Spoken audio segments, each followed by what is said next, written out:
And now, the show that bridges the gap between faith and business. Welcome to Bottom Line Faith. On today's show, Ray visits with Dr. Frank Corbo, founder of Habitology. God drew a line in the sand for me, and he said, today is the day. Today is the day you're going to decide whether you trust me or whether you trust man. But I am done, Frank, having these monthly conversations with you. I've encouraged you all the way along that I have something better for you, but you don't trust me enough. And that's what I finally came to the conclusion. I knew it was the day that I had to resign. Well, hello, everyone. This is Ray Hilbert. I am your host here at Bottom Line Faith. We would like to welcome you back for another episode of the program where we get the incredible privilege and opportunity to travel across the country. Sometimes that's live, face-to-face, and sometimes that is through an interview over the telephone or internet, and that's what we're doing today. But this is the program where we get to travel around the country and we interview some of the most incredible and amazing marketplace leaders, CEOs, entrepreneurs, athletes, celebrities, and such. And these are all individuals who love Jesus and are intentionally seeking to live out their faith in the marketplace. The analogy we use here at Bottom Line Faith is this is where we're going to lift the hood and we tinker around in the engine of Christian leadership. That as we're talking with these leaders, we love to learn how they think, how they plan, how they succeed, how they fail, and how their faith is integrated and drives all of those factors in their work, life, and career. And so if this is your first time joining us here at Bottom Line Faith, thank you for joining the program. We'd like to encourage you to check out our website, bottomlinefaith.org. There are dozens and dozens of other interviews there at the website. You can also scroll down and subscribe. Become a regular subscriber of the program, whether you use Google or iTunes or Stitcher, whatever your podcast platform is, you can subscribe there. I'd also love it. I would be so grateful if you would do a review. After you listen to today's program, go online and let us know your comments and your thoughts on our conversation today. That really helps us get the word out about Bottom Line Faith to others. We are thrilled to welcome to today's episode of Bottom Line Faith, all the way from the Dallas, Texas area, we have Dr. Frank Corbo, who is the founder of Habitology. He is an author and a keynote speaker. He is also the CEO of Educare Publishing, and he was the co-founder of Fitness Innovative Technologies, Chiropractic Wellness and Fitness Magazine, and Chiropractors Blend Nutritional Company. Dr. Frank Corbo, welcome to Bottom Line Faith. Well, thank you, Ray, for that kind introduction. As I shared with you on our previous call when we were getting to know each other, I've been a fan and admirer of Truth at Work, and it's really an honor and privilege for me to be here. I did want to share one small disclaimer for your listeners before we get rolling, if that's okay with you. Yeah. And that is that I am unequivocally the runt of your podcast litter. As you know, there's always a runt in a litter, and that's without a doubt me. I've listened to dozens of your podcasts with some of my guys that I look up to, the Michael Hyatts and Mark Whitakers, and just recently listened to Guy East's podcasts. And these guys are incredible giants. And because I know authenticity is so important to you, I wanted to let your listeners know right from the start that I'm just a regular guy. And so that's my disclaimer. Well, first of all, thank you for listening to the Bottom Line Faith program. It's always an encouragement to know that the program is reaching the lives and work careers of so many great leaders. And so I'm honored to have you, and thank you for being on the program today. And so, Frank, I want to just put out here on the program here, your website is habitology.org. That's HABITOLOGY. That's habitology.org. So let's start with our conversation today. Why don't you help us understand what is habitology? Well, habitology is a faith-based approach at balancing a man's life in the major categories, personal, business, financial, relational, and spiritual. And really, it was a project that God gave me when I was at one of the biggest crossroads in my life. I was in a position that I was a senior vice president of expansion for a company that I was asked to help grow. And was one of those jobs where it had all the perks, all the money, all the things you could ask for. And I really was good at what I was doing. But from the start, God let me know that that's not what he had for me.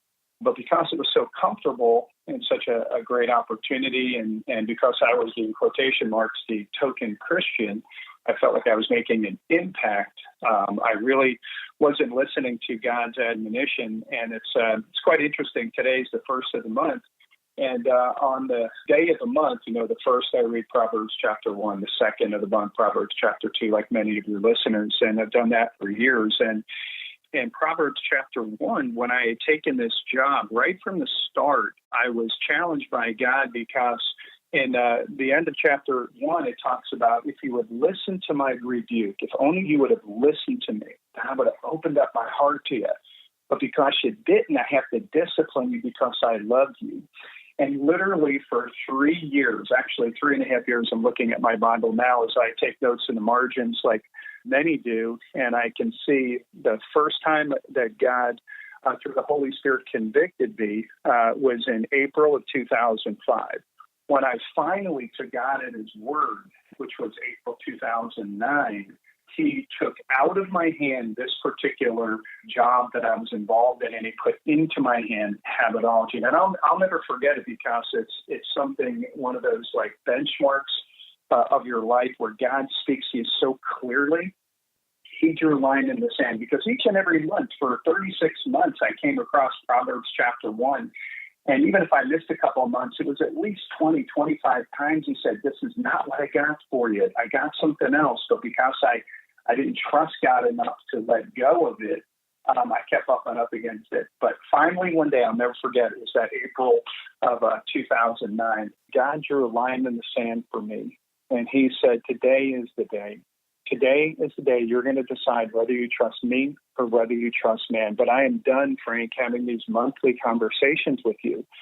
I've encouraged you all the way along that I have something better for you, but you don't trust me enough. And that's what I finally came to the conclusion. I'm a guy like most other guys. I'm slightly hard-headed, but when God talks to me this clearly, like he did there, I knew it was the day that I had to resign. And I did.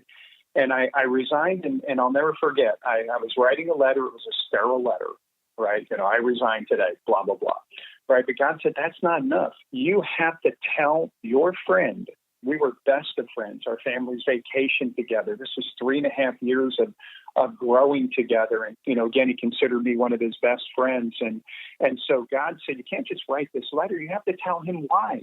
And that was the hard part because the why was his pride. And so God said to me, you have to share specifically what it is. So I wrote him in the letter, and I said to him, and I used Daniel chapter 4. And I know, you're going to eat grass and die. That might be a little bit too hard, but the good part of Daniel chapter 4 is the end. And I wove in that end. I wove in the encouragement, and I encouraged him. And I said, you're not just going to fall into the pride problem with eat grass and die. But the good news is that if we repent, God can return to us and give us more than we had when we started. And that's what I encouraged my good friend to do. And so I wrote the letter, and then I was getting ready to push the button in the email. God said, nope, it's not by letter. You got to tell him personally. I was like, come on, God. He said, yep, I'm not letting you off the hook. You can't just communicate something of this nature in a letter. That's two-dimensional. We need a 360-degree full expression of what this letter actually means, because I want you to be an encourager for him, not a discourager. And so that day, I made plans to meet, and fortunately, we had an event right here in Dallas, and I met with him. I shared the news, and then I did send a letter because I wanted him to have a token of remembrance, not anything more than the part in Daniel, because he was not a believer, but I wanted him to have God's word in that letter of resignation, because I was hopeful that maybe not overnight, but over time, I was hopeful that God would use that in some way, shape, or form to draw him to himself. So at that point, I let go of that position. By the way, I had literally no financial plan B. And so I let go of that, and then God put this opportunity where he basically allowed me to do what I love to do. I've known since I can know anything that God knit me together specifically to be an encourager, man. Honestly, I just can't help myself. I know what God has done in my own life and where He's plucked me out of the pit of hell. And I am so much like Saul before he became Paul as the chief of sinners. And I always believe that what God did for me in my life, and then how He's been so good to me and my family, I can't help myself but to encourage men. And that's really the mission statement of Habitology, is to encourage men to be all they were created by God uniquely and specifically to be, so that for the purpose that we can use that equipping, use what we've been uniquely made to do and to accomplish for His glory. And as it says in John 15, that we would bear fruit, and in bearing fruit, we would point to Jesus as His disciples. So hopefully that quasi answered your question about what Habitology is, but in a nutshell, it's encouraging men to be what God created them to be. What an amazing story. And I've written some notes here. I just want to, and I will come back to like what you do in and through your organization of Habitology, but I want to just touch base on a couple of elements of the story there. You said something that really stood out to me. You had no financial plan B, and yet you knew, at least as you said, as best you could know, what God was calling you to do and be, that if you didn't do this, you were being disobedient. Is that fair to say? Oh, yeah. Oh, yeah. I mean, disobedient, yes, very clearly disobedient, because, again, when He just threw that line in the sand, He made it so clear. He said, it's me or man. And as we know in Proverbs, what it talks about is that the fear of man can prove to be a snare. And so that's in Proverbs 29:25. But whoever trusts in the Lord will be kept safe. And that's the continuum, if you will, right? Fear or faith.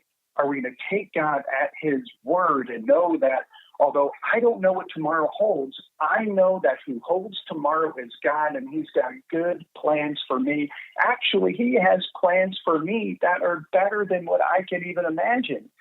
And one of our favorite scriptures, of course, is Ephesians 3:20, right? To He who is able to give us immeasurably more than we can ever ask, imagine, or hope for, to Him be the glory. And so yes, I knew for almost 3 years, 3.5 years, that I was being disobedient to God, that I wasn't trusting Him with this very important decision. So yeah, disobedience, I was being disobedient.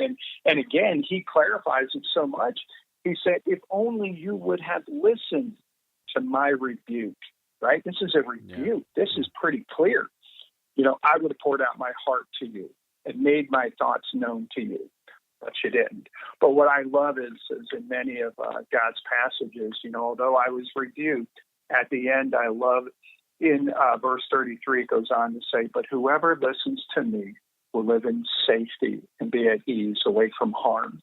And so although I knew in this area of my life I was fearful, God used, and by the way, there were many things that during those 3.5 years God allowed me to experience that He then used in other opportunities. But yes, I was being clearly disobedient.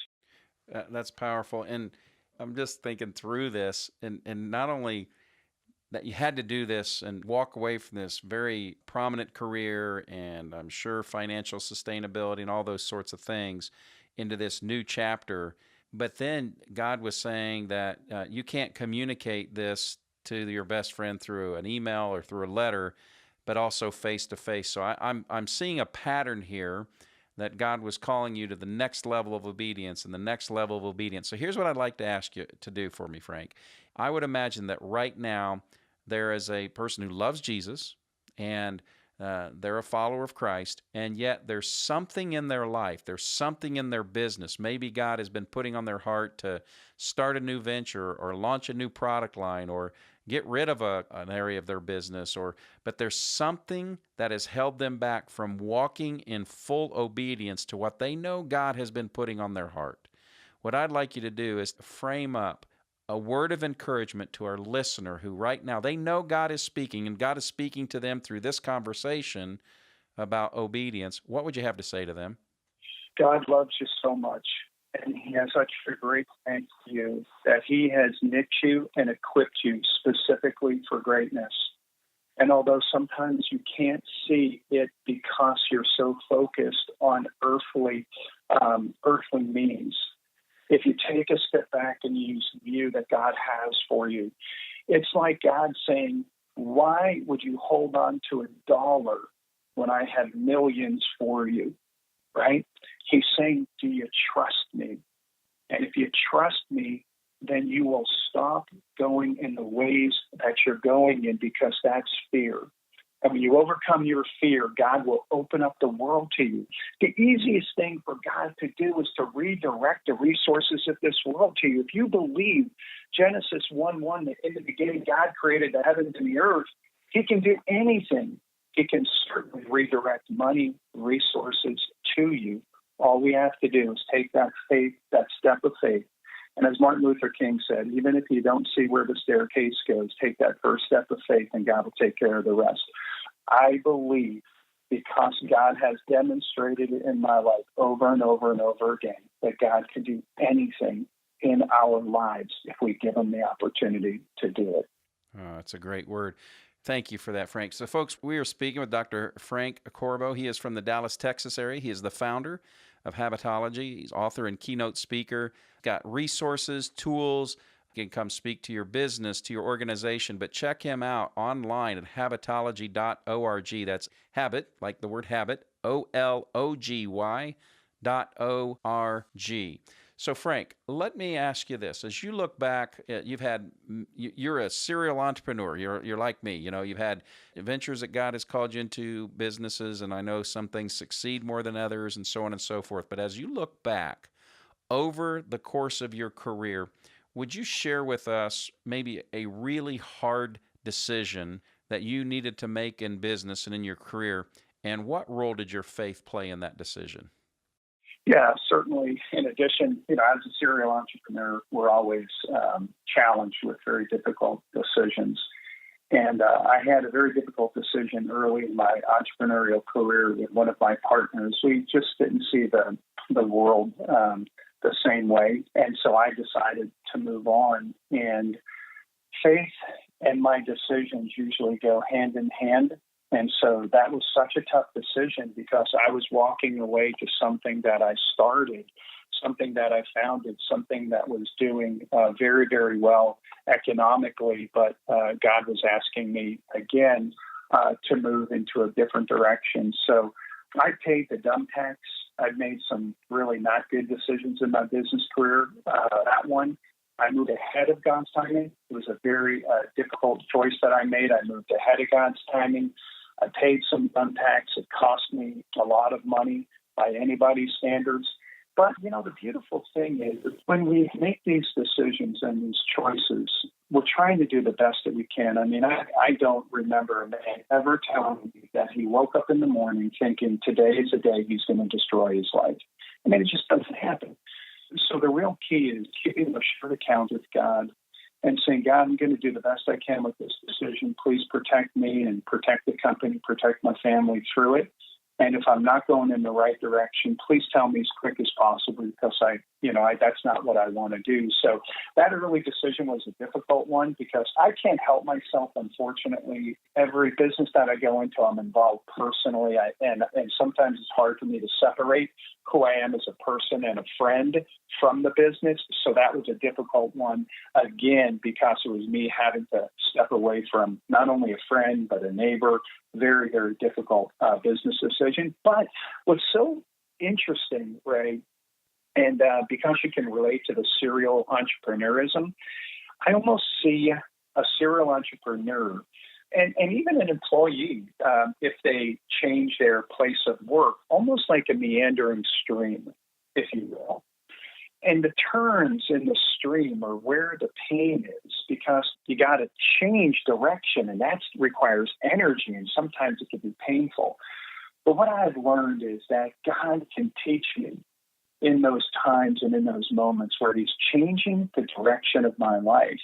And what I also learned is that if I listen to him sooner rather than later, then it's not such a sweeping change, and I don't have the Titanic at risk of hitting an iceberg.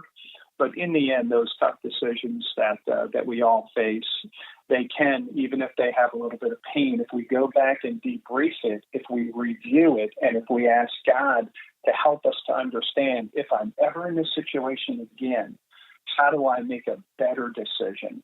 And also, what can I learn from it? And what I've also found as kind of one of those God grace things is that sometimes he will put you in a position where you meet somebody and then God uses that individual in an amazing way. And in fact, that's just what he did in that time when I was with the group for 3.5 years and God was saying, hey, I got something else for it. He allowed me to meet and work with. It's just so like God, right? Because he loves us, even if we're maybe not doing exactly what he has for us, he still loves us enough to give us a blessing. And I'm not saying disobedience gets a blessing, but love gives blessings, right? It's like our kids, even though they're not, doing exactly what we want, we still love them and want what's best for them. So in that one journey, God allowed me to be introduced to a man named Jay Abraham. He's one of the greatest strategic growth coaches in the world. And we hired him to be our growth coach. And he helped us to grow from 3 million to 7 million to 14 million to 25 million over so many years. And so I had an opportunity to meet and work with him 1 hour a week. He charged $5,000 an hour as a growth coach. And I spent 3.5 years working with him.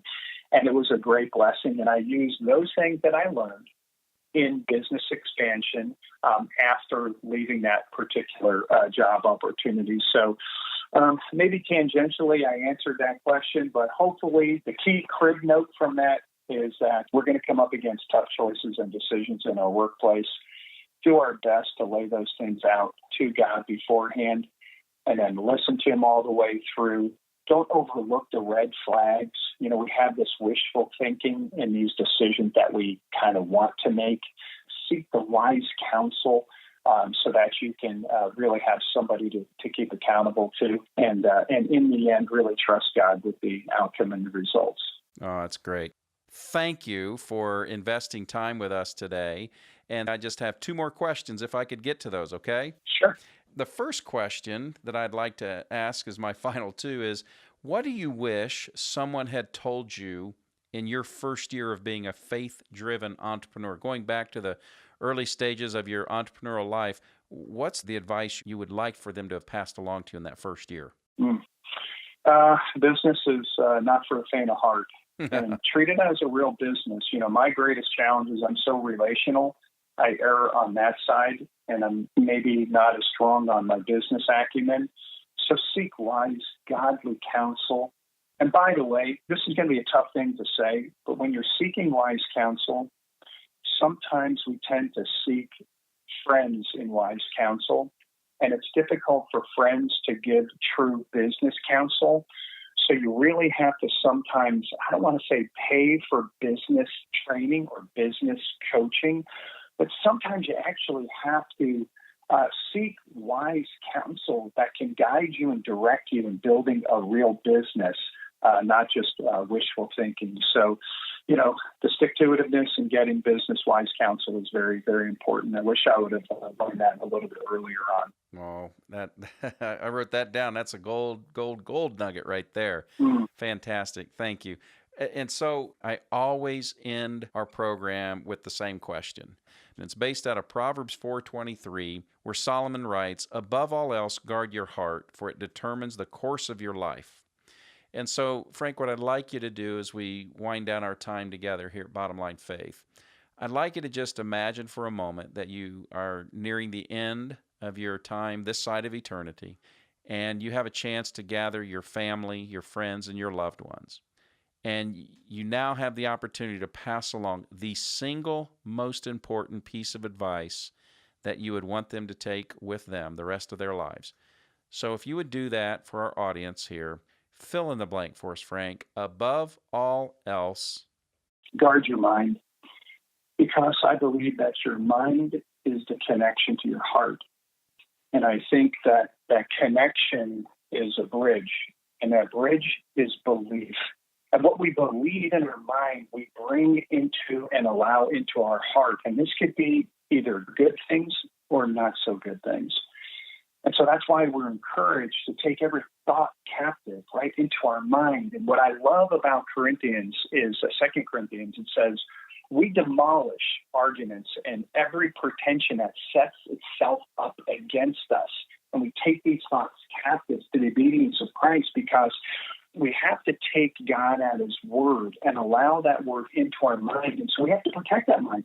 And the mind is where the battlefield is. So the mind is where the adversary comes in, and he wants to steal, kill, and destroy. But he does that through our mind, through these little lies that he tells us. So if we will erect a hedge of protection of the strongest angels of heaven, and we ask God to protect our mind, to only allow in those things, right? When we say guard means protect. So the way I envision my mind and what I pray for daily is for God erect a protection around my mind and only allow the things into my mind and into my heart that you want, and protect me from the hand of the adversary, and then lead me and guide me today. And if we'll do that, then my guess is that we'll make good use of our time, our talent, and our treasure. And when we look back from the end of the road, which we're all come to, we can look back without those regrets of spending time or doing things of business in nature, and we'll really look at the things that we were able to do of significance, which, if I can end with my greatest fear is that I don't accomplish the exact purpose and plan for which God created me to accomplish. And if I protect my mind more, God will allow the things in that he wants better, and they'll be nurtured and grow. And by God's amazing grace, in some small way, I might actually bear fruit that lasts and show myself to be his disciple. Great answer to that question, really about guarding our mind. And as we've heard before, it's garbage in, garbage out. And we really are a product of the people we hang around with, the things we ingest into our hearts and spirits and minds. And I think that's just great stuff. Frank, wow. I've got just some wonderful notes about God's obedience and calling, seeking wise counsel being the best business advice that you could pass along, and not necessarily from your friend or friends, but from those who really are knowledgeable and experts in the area that you need to grow in your business. We've talked about that fear of man proving to be a snare. We've talked about welcoming God's rebuke into our lives so that we can know his will for us in obedience. You have given us just an amazing storage chest of great principles and truths today here at Bottom Line Faith. I can't thank you enough. Thank you for being on the program today. No, it's my pleasure. Thank you for inviting me, Ray. Folks, we have been learning and hearing from Dr. Frank Corbo. You can learn more about him and his work at Habitology, the books and resources, keynote speaking, and so forth that he has available. Go to habitology.org. Well, folks, on another terrific episode here at Bottom Line Faith, the program where we, just like today, we get an opportunity to hear from amazing Christ-following business and marketplace leaders across the country. If you're not a regular subscriber and this is your first time checking out Bottom Line Faith, thank you for doing so, but we'd love it. We would absolutely love it if you'd go to our website at bottomlinefaith.org, become a regular subscriber to the program. And also, if you would be kind enough, take 2 minutes and just offer up a review from the conversation today with Dr. Frank Corbo. Let us know your thoughts. That will help us to get the word out around Bottom Line Faith. As I get a chance to travel around the country, it is encouraging that more and more people are hearing these conversations. More and more people are being encouraged in their faith by hearing from thought leaders and experts such as Dr. Frank Corbo. So folks, until next time, I am your host here, Ray Hilbert, encouraging you to faithfully live out your faith in the marketplace. God bless. We'll see you next time. Bottom Line Faith is brought to you by Truth at Work. If you'd like to hear about new episodes or listen to past episodes, visit us online at bottomlinefaith.org. You can also subscribe to the show through Google Play and iTunes.